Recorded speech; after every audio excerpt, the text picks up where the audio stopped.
Sabihin mo na kung saan yung bahay. Ay! Sabihin mo na kasi bahay, napahaway. Hindi nga kami nakaanikalo, di naman sabihin kay Allen tsaka kay Kelsey. Bakit? Napahaway sa ka-office mate. Ngayon, yung ka-office mate niya, nagkaanuhan sila, tinawag pasasaan. Hindi, ayaw, hindi. Ano nga? Sabi ko sa'yo, ano eh. Kaya huwag mo sabihin ka, ano, baka mag-iinit sila, Allen tsaka sila. Ano ginawa niyo? Ha? Hindi, pagka ano nga, pagka baba ni Mama, tuloy-tuloy, ayaw pa nga papasokin kanina, nakita ko ngayon. Asan ay gumawa? Office mate niya. Teka. Ma, hindi yung babae yung gumawa Hindi yung babae. Nung nagkakagano'n daw sila, dumating yung asawa, nakita na agad Kasi yung asawa?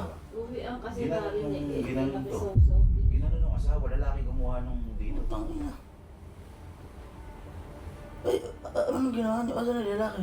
Ano na nga, hindi ko nga alam. Uminga lang na ganyan, lumento na Eh, sa'yo. bakit hindi pinuntahan? Puntahan na natin. Hindi na. Hayaan mo na. Hindi po pwede yan. Hayaan mo na. Ang galit si tito niya, ang gago. Oo nga eh. Tara. Ha? Huwag nyo na ano, dito na lang kayo. Hayaan mo sila. Mahaba pa. Ha?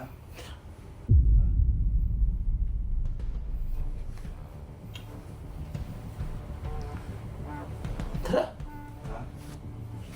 Hayaan mo na. Hindi ko nga maano eh. Kaya nga hindi ko masabi ka na. Tara ka na rin, gago.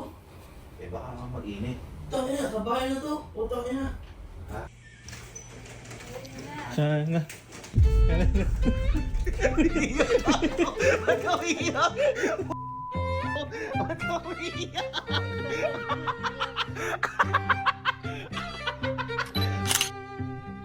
Umiiyak ka ba?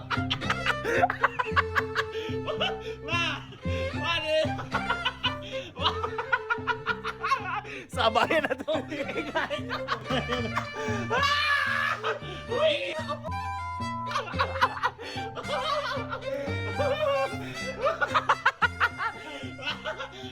Halika. Sabayan na to. Naiyak ka din. Ba't naiyak ka din? Naramdaman ko yung concerned ka. The best ka talaga! The best ka! Ang galing! Ang galing. Ayak tuloy din ako. Ha? Sabayan na. Nung na ano, hindi pwede. Hindi na magagalit si Tito. Eh, kaya alam Kagulo niya. tayo ko dito nun. Papatayin tayo nung Ano una mong naisip na gawin nun? Ano naisip mong gawin nun?